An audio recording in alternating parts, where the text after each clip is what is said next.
Bab ketiga yang di kitab At-Tibyan ini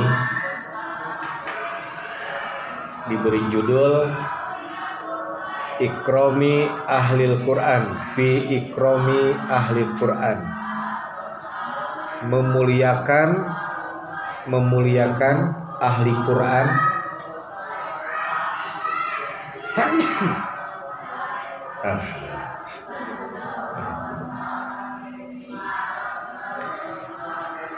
Wa nahyi an idaihim, dan larangan dari menyakiti mereka.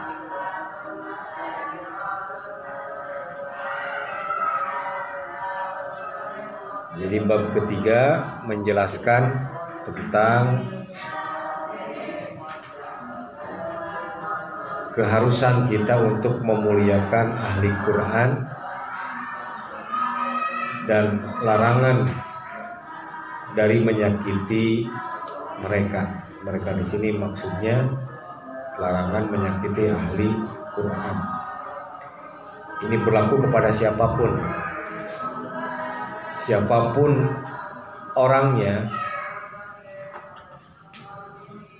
mau dari suku bangsa manapun, mau pendidikan umumnya seperti apapun, warna kulitnya apapun, ketika mereka adalah orang-orang yang gemar mempelajari Quran, mereka orang yang sungguh-sungguh belajar dan mengajarkan Quran, maka wajib hukumnya bagi kita untuk memuliakan mereka, untuk menghormati mereka, dan haram hukumnya bagi kita untuk menyakiti mereka, baik menyakiti dalam bentuk tutur kata maupun dalam bentuk fisik.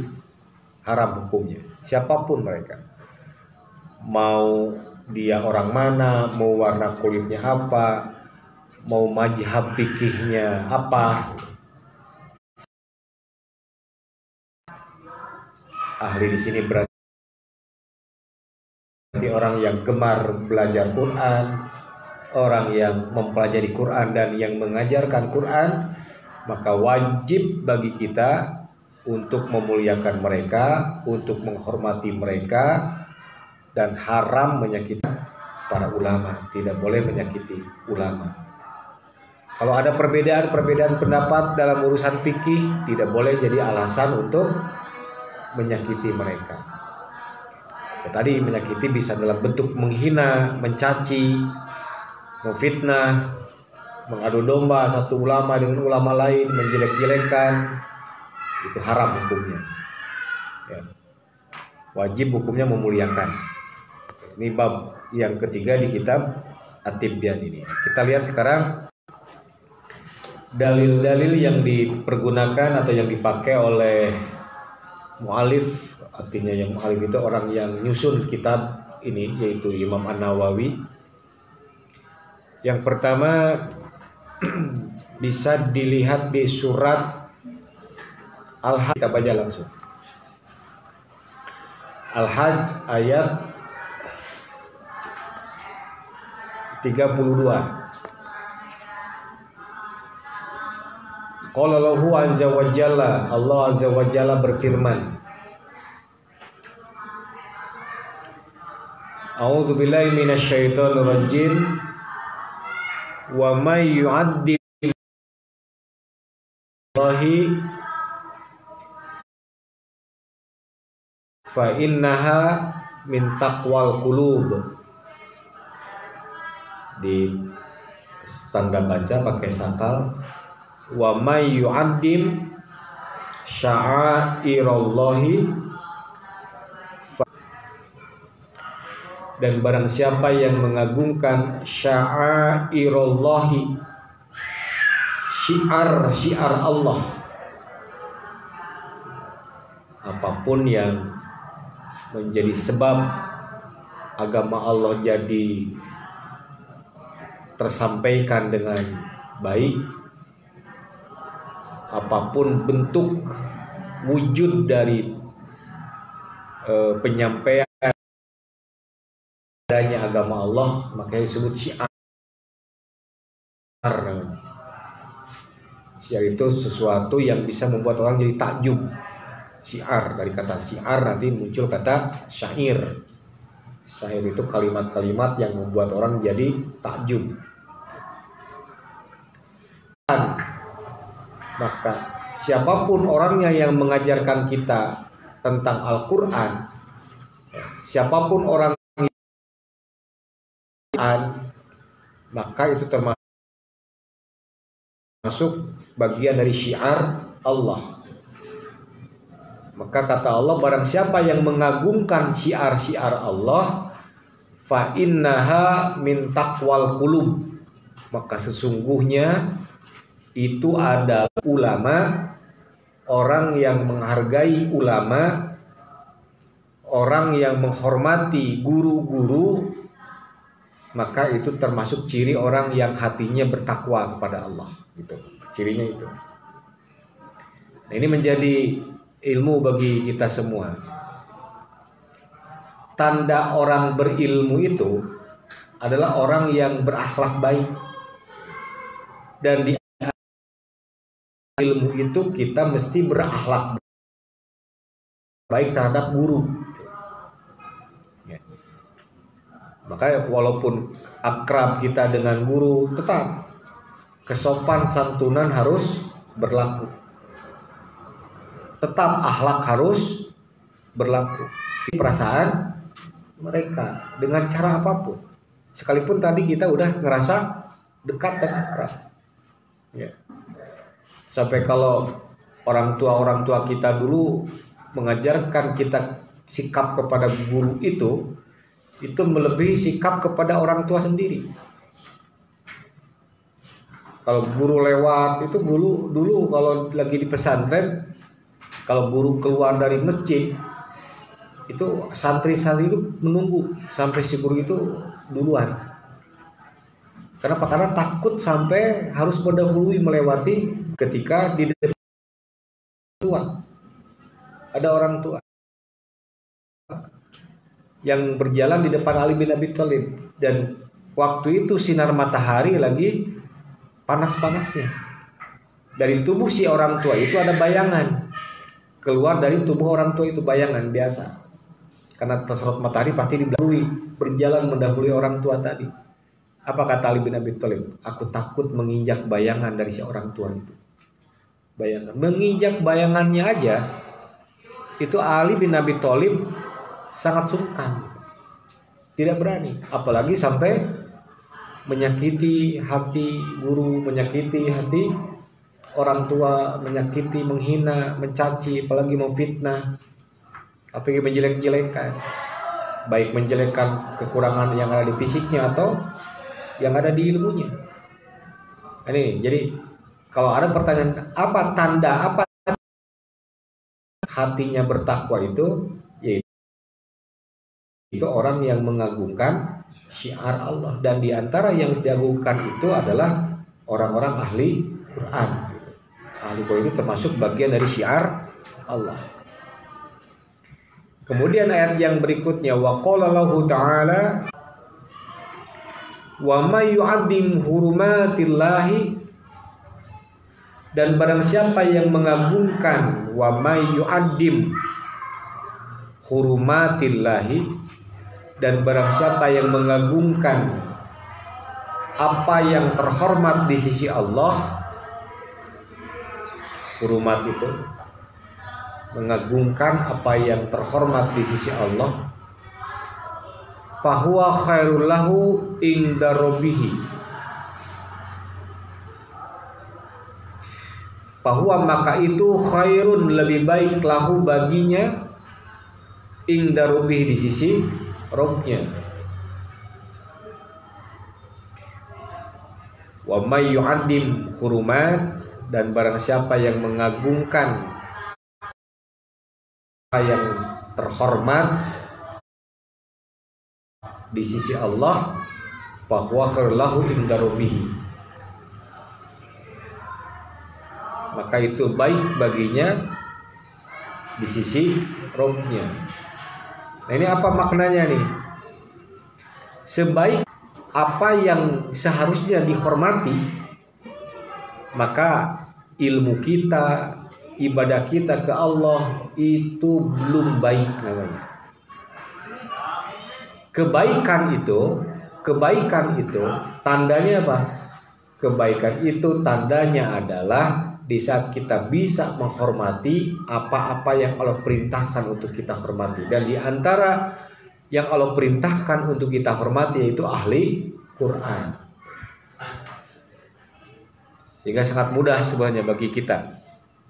Kalau ingin tahu apakah ibadah kita sudah benar atau belum, apakah ibadah kita sudah termasuk ibadah yang diridhoi Allah atau belum, apakah ilmu kita selama ini udah termasuk bermanfaat atau belum, lihat aja.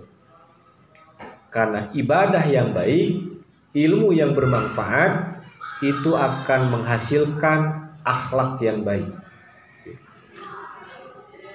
Berarti sebaliknya gimana? Kalau akhlak belum baik, belum bisa menghormati apa yang mesti dihormati, belum bisa memuliakan yang semestinya kita harus muliakan, berarti tandanya ibadah kita, ilmu kita belum baik. Karena akhlak itu kan hasil ibadah. Beda dengan adab. Makan bisa dipelajari. Adab kita minum ada pelajarannya. Tapi kalau akhlak itu hasil dari ibadah. Sekarang misalkan kok banyak orang yang akhlaknya kurang baik, artinya berarti tandanya ibadahnya memang belum, tolak ukurnya akhlak. Makanya di ayat ini, di antara perbuatan yang paling baik di sisi Allah, yaitu di saat kita mampu memuliakan, mampu mengagungkan apa yang terhormat di sisi Allah. Dan di antara yang terhormat di sini adalah ahli Quran. Lanjut berikutnya ayat kalau tadi surat apa? Kalau tadi Al-Hajj ayat 30. Nah, sekarang surat Asy-Syu'ara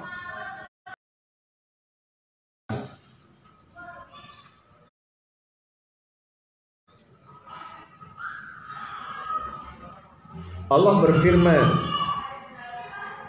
wahfid janahaka limanit taba'aka minal mu'minin. Limanit taba'aka minal mu'minin, terhadap orang-orang yang mengikutimu. Jadi Allah berfirman, hendaklah kita merendahkan diri di hadapan orang-orang yang beriman. Ini akhlak lagi, kan? Ada nasihat yang baik dari seorang ulama. Jika kalian bertemu dengan seorang alim, maka kalian harus menjadi orang yang bodoh di hadapannya. Jadi kalau bertemu dengan orang alim, harus memposisikan kita ini orang bodoh. Jangan bergaya seperti orang pintar. Jangan berlagu seperti orang yang banyak ilmu. Sekalipun mungkin orang itu menurut kita ilmunya biasa dan kita udah tahu tentang hal itu misalkan. Tapi tetap kita diperintahkan di hadapan orang alim itu harus merendah. Dari mulai cara menatap, cara bicara, cara duduk. Sehingga nanti dalam kitab ini dibahas tidak boleh ketika orang alim berbicara, siapapun nanti, guru-guru kita semua nanti berbicara di hadapan kita, ngajarin ilmu kepada kita, tidak boleh sambil bermain HP kalau zaman sekarang itu. Tidak boleh kaki selonjoran ke depan. Itu kan tidak sopan. Tidak boleh ketika guru berbicara, kita berbicara dengan teman kita ngobrol. Itu tidak menghormati berarti. Dan kalau kita pahami 3 ayat yang tadi sudah kita baca, hakikatnya di saat kita menghormati orang alim, itu sebagai tanda kita bertakwa kepada Allah, sebagai tanda kita memiliki ilmu dan ibadah yang baik, dan menjadi tanda bahwa kita adalah orang-orang yang memang iman kepada Allah. Karena kemuliaan di saat kita memuliakan orang lain, maka kemuliaan itu akan kembali kepada diri kita nanti. Tapi sebaliknya kalau kita menghina orang lain, maka nanti sama seperti kita sedang mempersiapkan diri untuk dihina oleh orang lain.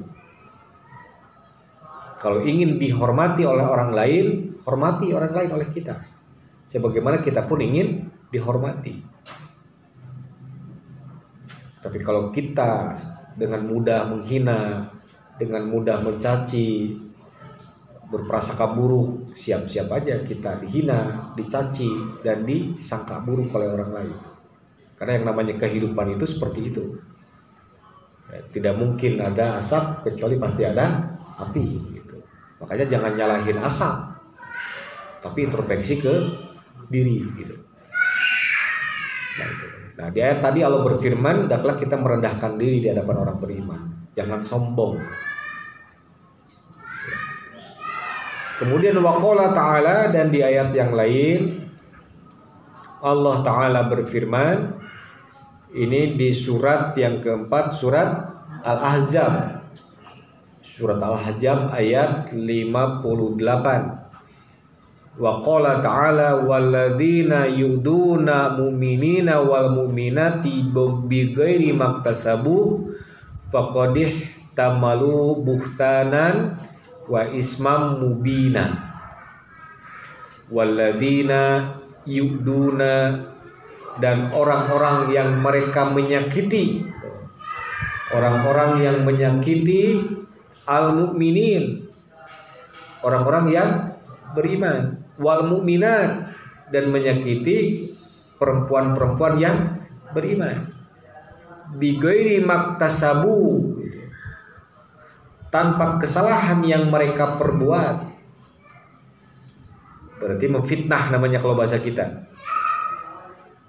Dan orang-orang yang menyakiti orang-orang yang beriman laki-laki dan orang-orang yang beriman perempuan, tanpa kesalahan yang mereka perbuat, bighairi maktasabu faqadih tamalu, maka sungguh mereka telah memikul buhtanan, kebohongan,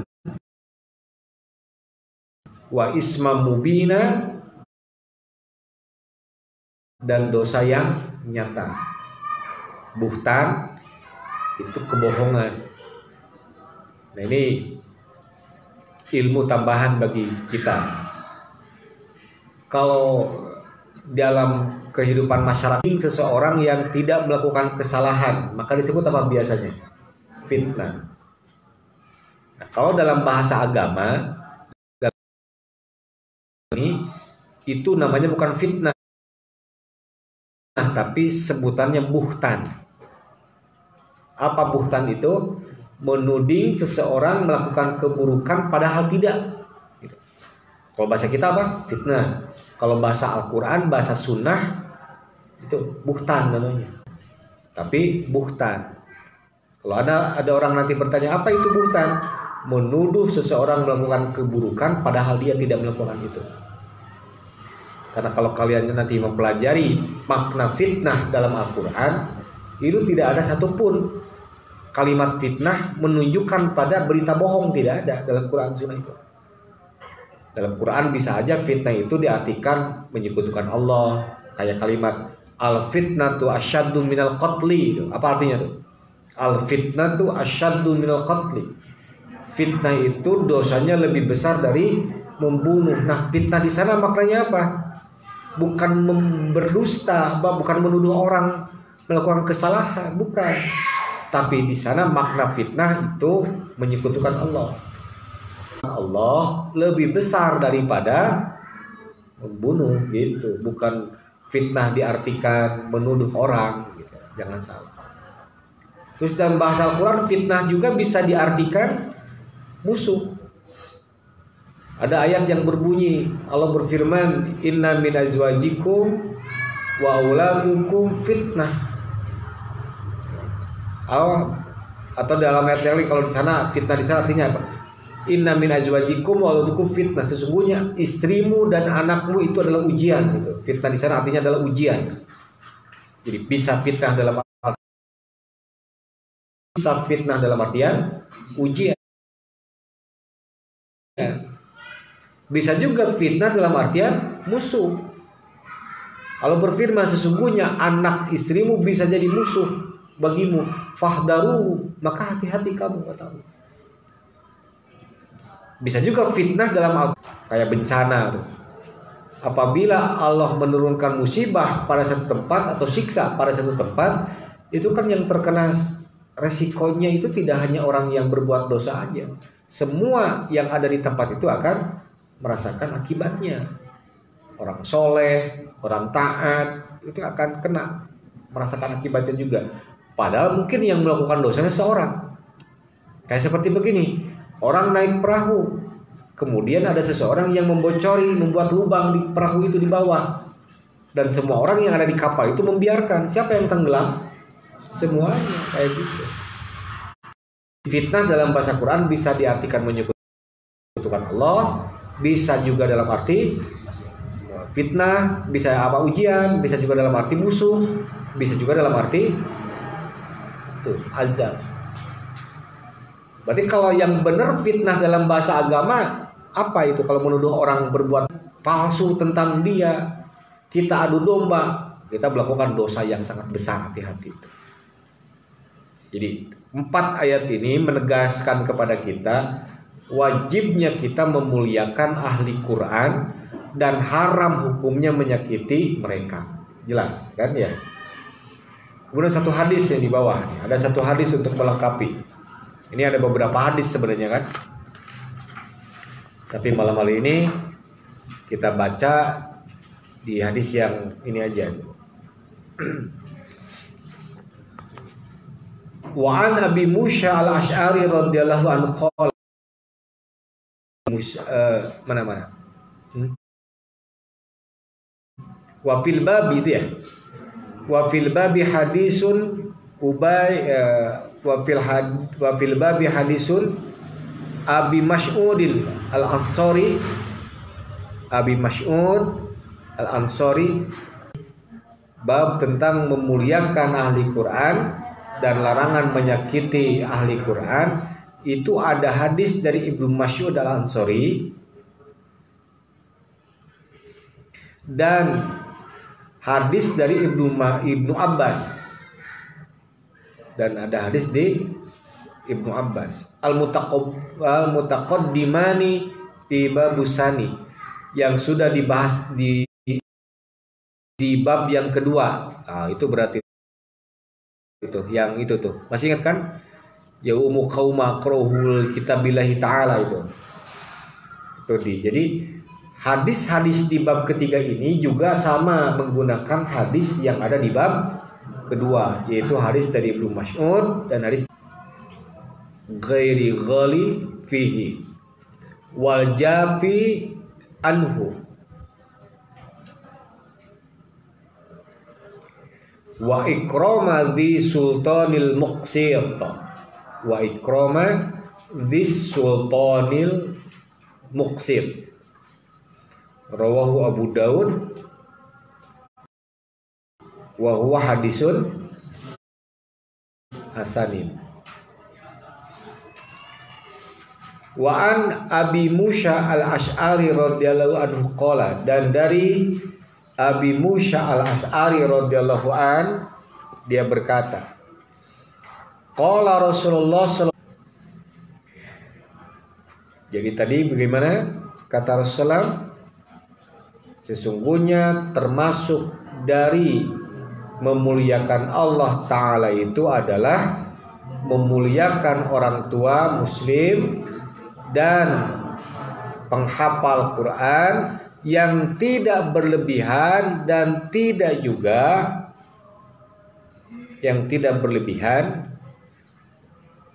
ghairi ghali, yang tidak berlebihan, fihi wajah fi anhu, dan tidak pula mengabaikan, tidak berlebihan dan tidak pula mengabaikan. Jadi Rasul bersabda, kita mengagungkan Allah itu yaitu dengan